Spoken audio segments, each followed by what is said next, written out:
Hello and good morning, Steve. How are you doing today?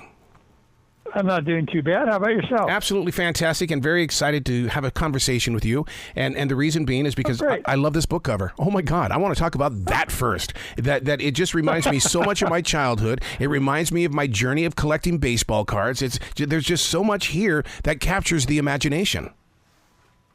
Well, it's the work of a really talented graphic artist named Tracy Copes, who I've worked with on a couple of books. And she's just, she reads the text and she comes up with exactly what I had in mind. So, what's really interesting is that on the part of the title in the book, A Tale of Baseball Cards, Average Players. We don't hear much about the average players, and you really do open up a door for baseball fans to step inside saying, yeah, why don't we hear about the average players? Well, that's a great question, and it's exactly why I decided to roll the dice and do this book, because there's so many biographies done on, the superstars, so the Willie Mays, the Mickey Mantles.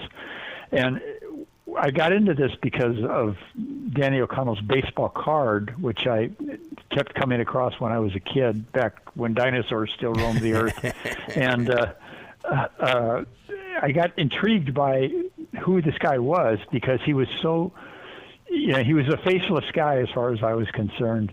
There were so many other players that were just names. Mm-hmm. And when I started looking into his life, I found out that being a common baseball card is not the same as being an average human being or an average player. And in fact, there probably isn't any such thing for players that get to the major league level. When you run into a story like this and your heart is playing, because I have this gigantic crate full of unknown baseball people. And the thing is that I guess maybe that's my connection to this book, is the fact that maybe I need to go into that and find out who they are, these total unknowns, because those cards have got to be valuable to somebody just as much as Danny's card was valuable to you. Yeah, and there's the two values. There's the monetary value. Excuse me. For instance, Danny O'Connell's card can be had for, let's say, average of about $10 for a decent card. But there are examples of his card, because they're in pristine condition, that sell for thousands of dollars. Mm-hmm. But beyond that, for those of us who collected baseball cards in our youth, whether it was in the 50s or in the 80s or 90s, there's a story behind each of those players. Each of those guys wanted to play baseball. They loved baseball. They put a lot of work into it, and they really beat the odds to get to the highest level of baseball in the major leagues. And I'll give you a quick example, Arrow, if I can. Danny O'Connell was born in 1929. There were 1.1 million American males born that year. Of that 1.1 million, 93 made it to the big leagues for at least one day. Danny O'Connell played for 10 years. He was one of only 27 of that 1.1 million that played as long as a decade in the major leagues. So right there you see that there's really no such thing as average if you're playing baseball at that level. I love his nickname. I laughed out loud when I heard that he was called the Head. I mean this chapter itself is all about true American history. Yeah, his boyhood was really something out of a novel. He was born at the start of the Great Depression in Paterson, New Jersey. Grew up playing marbles, flipping baseball cards, reading comic books, and playing baseball. And his nickname was the Head because he was only when he was in high school, he was about 5'2" and about 125 pounds. But he was a very smart.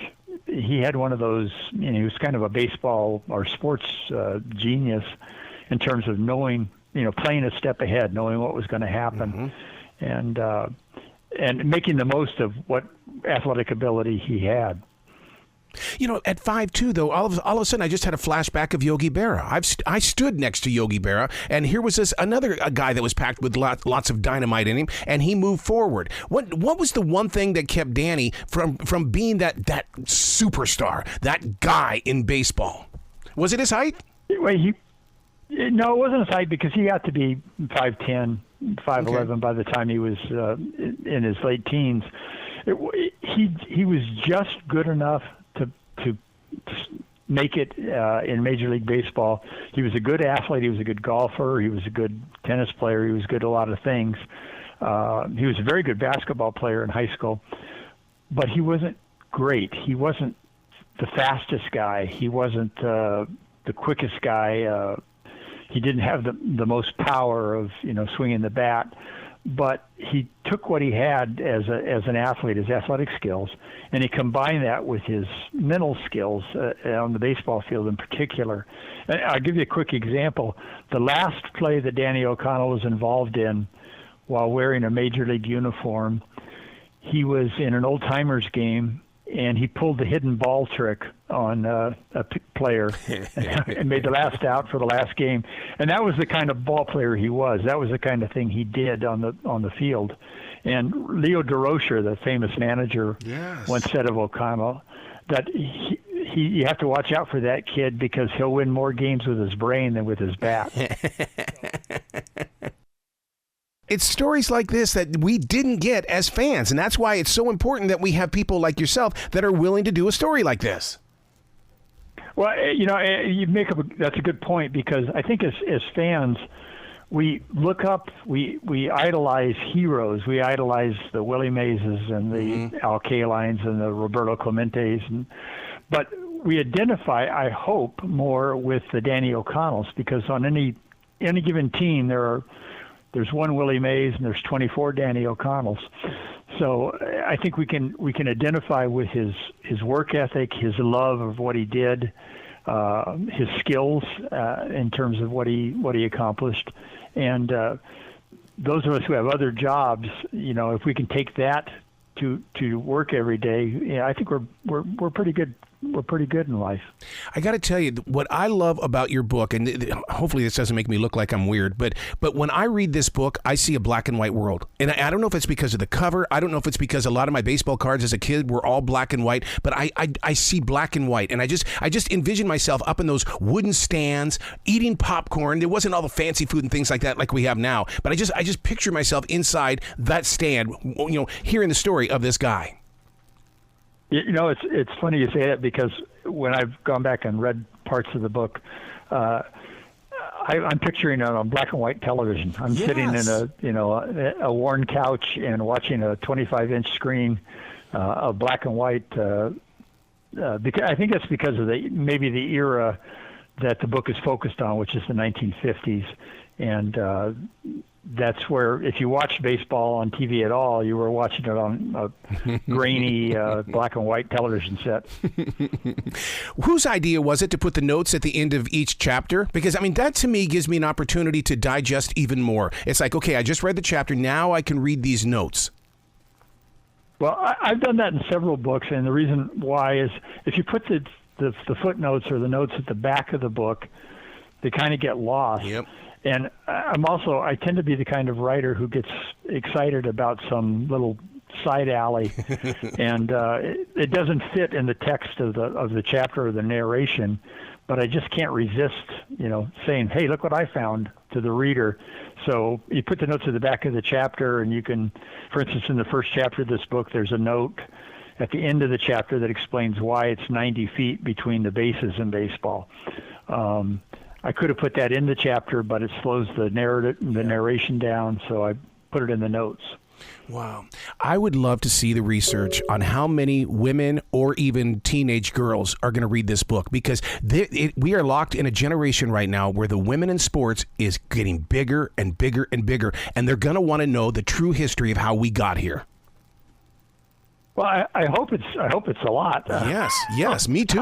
Obviously, as the author, because it's not just you don't have to know a lot about baseball, I think, to get through the book, because it's also the story of the United States from the period of just after World War II to the early 1960s, and what was going on in America was reflected by what was going on in baseball and vice versa. So I hope that's in there as well. And I do focus a little bit on Danny O'Connell's wife and family, because they were affected by what he did for a living too. He was away for long stretches of each season. They had to move all the time when he got traded or changed teams. And so there's that element as well in the book.